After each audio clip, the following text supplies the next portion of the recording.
Assalamualaikum warahmatullahi wabarakatuh. Perkenalkan, kami dari kelompok 4 yang beranggotakan saya, Septi Ayu Rahmani, dengan NIM P071202200017 dari program studi Sarjana Terapan Keperawatan semester 7. Pada video kali ini saya akan berperan sebagai perawat. Perkenalkan, saya Nadia Salsabila dari kelompok 4 dengan NIM P0712200043 dari STER Keperawatan semester 7. Pada kali ini saya berperan sebagai perawat. Pada kesempatan kali ini kami akan menampilkan video roleplay mata kuliah Komunikasi, Informasi, dan Edukasi yang berjudul Komplikasi Kardiovaskuler pada Pasien Diabetes Mellitus. Semoga bermanfaat. Selamat menyaksikan. Tuan T dengan usia 67 tahun mengalami diabetes mellitus lebih dari 6 tahun. 1 bulan yang lalu, Tuan T dirawat di rumah sakit dengan keluhan nyeri dada menjalar ke punggung dan sakit kepala. Tuan T didiagnosa mengalami komplikasi kardiovaskuler akibat dari diabetes mellitus yang dideritanya. Saat pengkajian, keluarga Tuan T mengatakan bahwa belum mengetahui tentang komplikasi kardiovaskuler akibat diabetes mellitus dan cara perawatannya. Keluarga Tuan T terdiri dari 2 orang dewasa dan 1 orang anak. Assalamualaikum warahmatullahi wabarakatuh.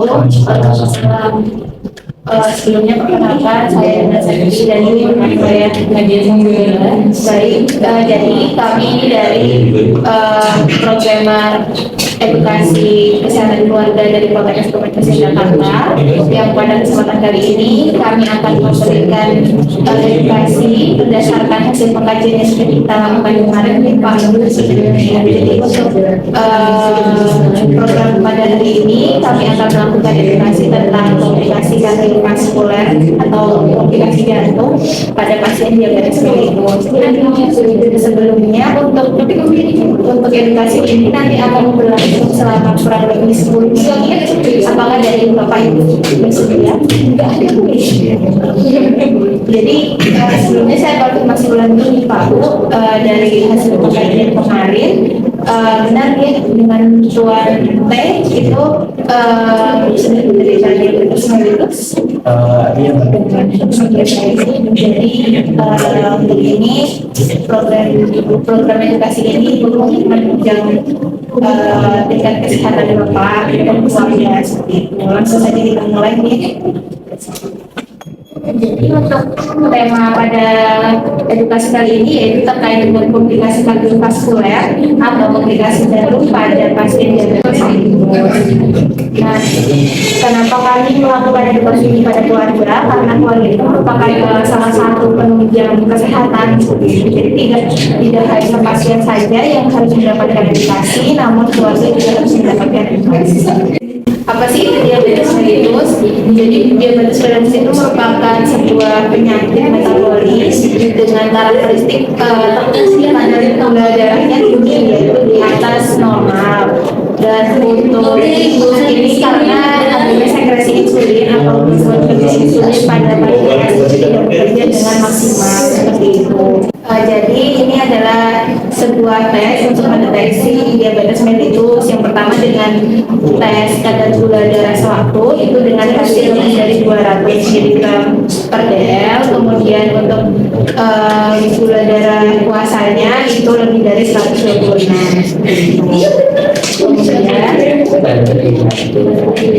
Jadi diabetes mellitus ini ada berbagai macam ya Bapak Ibu. Ada tipe 1, tipe 2, tipe nasional, dan tipe lain. Kalau Bapak T ini adalah termasuk ke tipe 2 nih.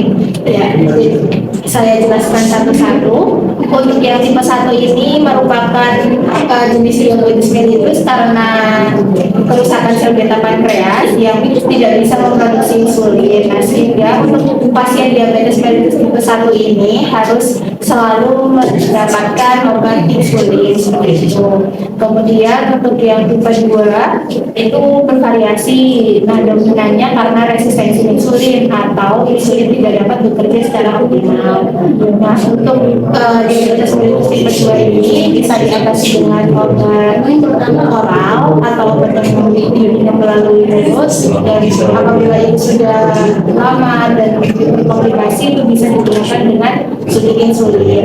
Lalu untuk yang ketiga yaitu gestasional, itu adalah jenis diabetes yang diderita pada ibu hamil. Nah, dan yang untuk tipe lain ini bisa juga karena sindrom diabetes monogenik, kemudian penyakit eksokrin, pankreas, dan karena obat-obat atau zat kimia lain. Selanjutnya adalah komplikasi kardiovaskuler pada DM. Nah, ini alurnya adalah GDS terdeteksi 500 misalnya, lalu kemudian menyebabkan nyeri dada, yang dimana nyeri dada ini merupakan tanda dan gejala dari komplikasi jantung seperti itu. Nah, kemudian ini seperti yang sudah saya jelaskan tadi, ini terkait dengan kadar gula darahnya tinggi, insulin tidak dapat bekerja secara optimal dan menyebabkan penyakit jantung. Nah, pada pasien diabetes tipe 2 ini ada kadar gula darah yang tinggi ini sangat kronis atau sudah sangat tinggi seperti itu, dan dapat mencetuskan sebuah peradangan dan stres oksidatif. Nah, kemudian apabila tidak kunjung diobati dapat menyebabkan jantung.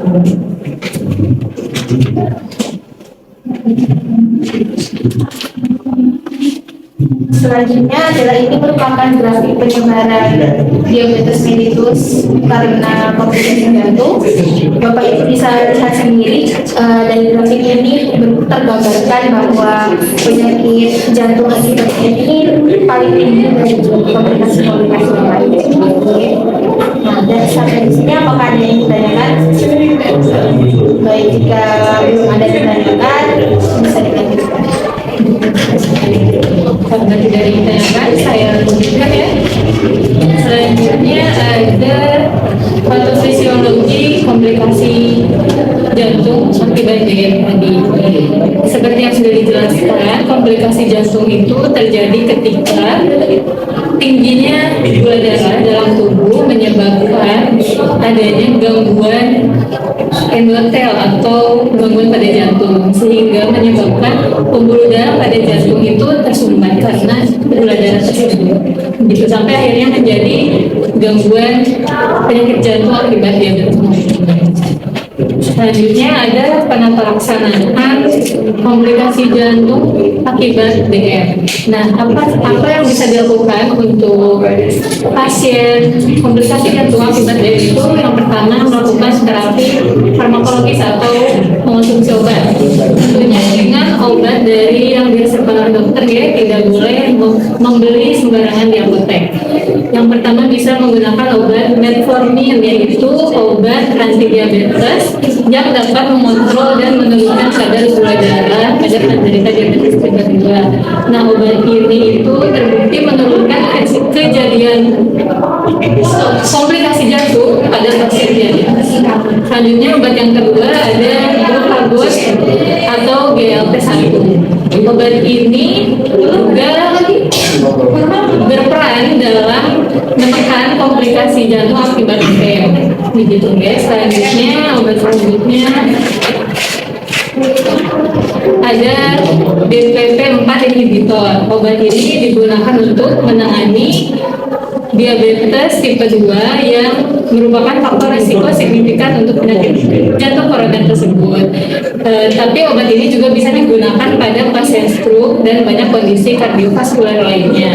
Untuk selanjutnya ada obat SGLT2 atau sodium glukos kontrasporta 2. Obat ini meningkatkan ekskresi glukosa pada urin, meningkatkan kontrol glikemik sehingga gula darah di dalam tubuh lebih terkontrol.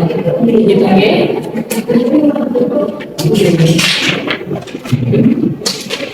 Selanjutnya ini obat selanjutnya ada antiplatelet drug atau obat antiplatelet. Obat ini mencegah sel darah yang disebut trombosit menyatu dan membentuk gumpalan. Jadi obat ini itu mencegah darah menggumpal dan menyumbat peredaran darah. Untuk selanjutnya ada obat statik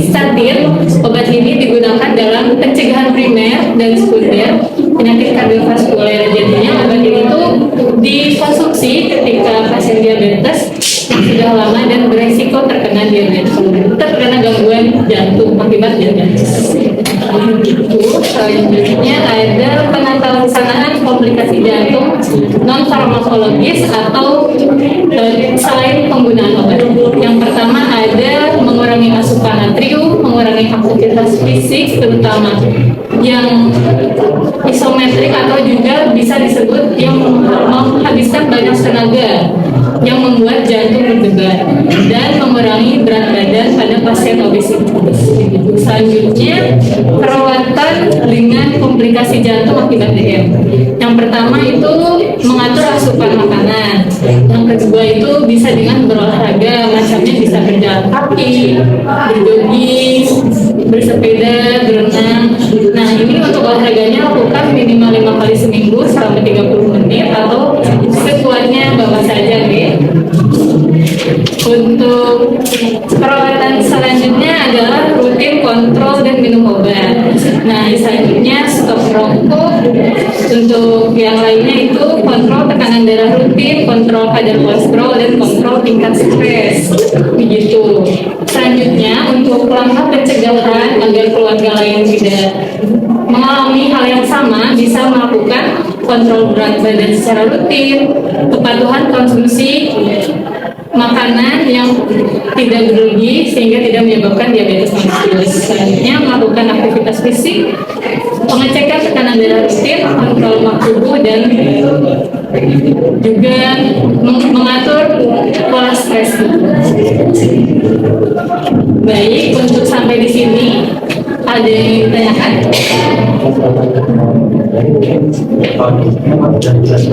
Ya, dari Ibu apa ada yang ditanyakan? Aku bisa diulang dulu atau aku tanya? Saya dulu ya, baru selesai.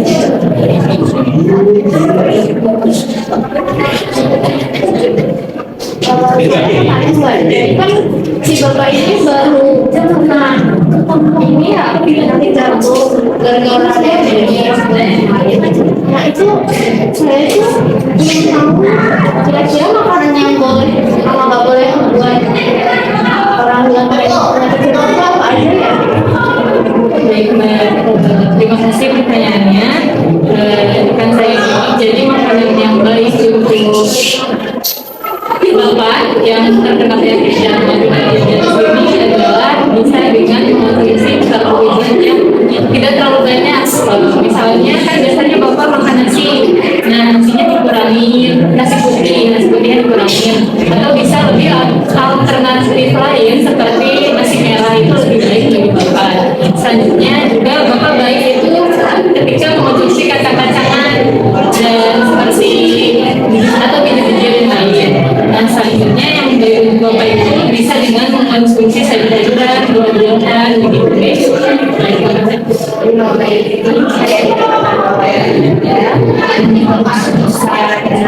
Konsumsi nasi merah karena nasi merah itu lebih kecil daripada nasi putih. Nah, apabila Bapak lebih suka nasi putih bisa mengandung nasi putih, tapi lebih baik dengan porsi kecil dan dalam posisi yang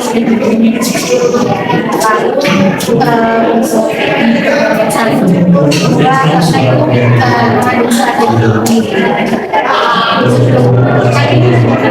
jadi pada diana atau nantinya itu dibatasi yang boleh satu dalam masa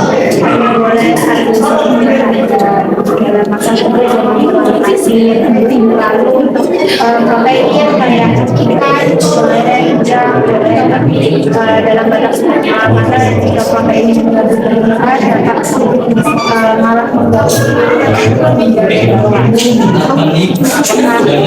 bisa diterima jawabnya. Ada yang ditanyakan lagi mungkin? Jadi Untuk selanjutnya mungkin Bapak sama Ibu bisa jelaskan ulang terkait dengan apa yang sudah Bapak sampaikan tadi.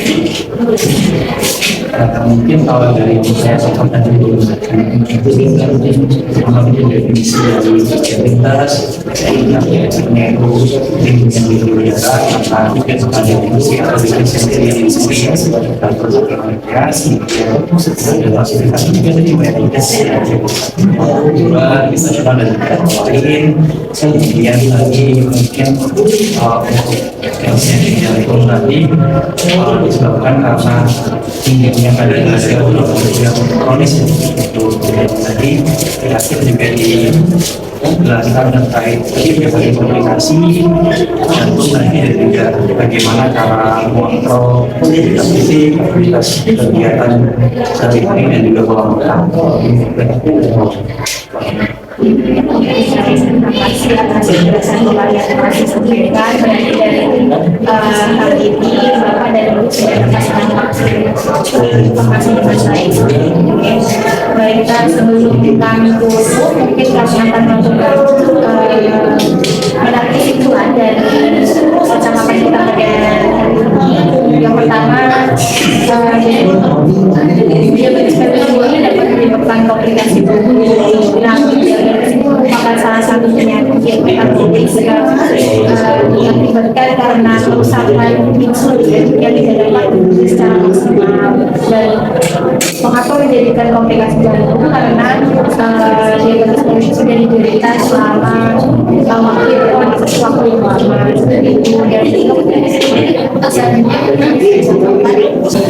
Baik, untuk selanjutnya Ibu bisa melakukan perawatan kepada Bapak dengan patuhi konsumsi makanan yang baik untuk Bapak, juga bisa dengan jangan lupa konsumsi obat yang sudah ditetapkan oleh dokter.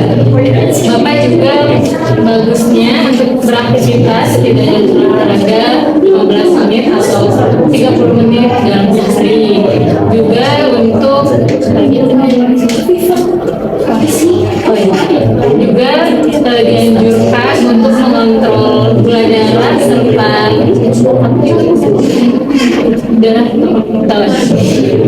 juga selanjutnya dianjurkan untuk mengontrol gula darah dan tekanan darah secara rutin begitu ya. Baik, mungkin sekian penjelasan informasi dari kami. Sebelumnya kami berterima kasih kepada Bapak dan Ibu telah hadir pada pemberian edukasi hari ini. Mohon maaf apabila ada kesalahan. Terima kasih. Wassalamualaikum warahmatullahi wabarakatuh. Sekian video roleplay dari kami. Semoga bermanfaat. Wassalamualaikum warahmatullahi wabarakatuh.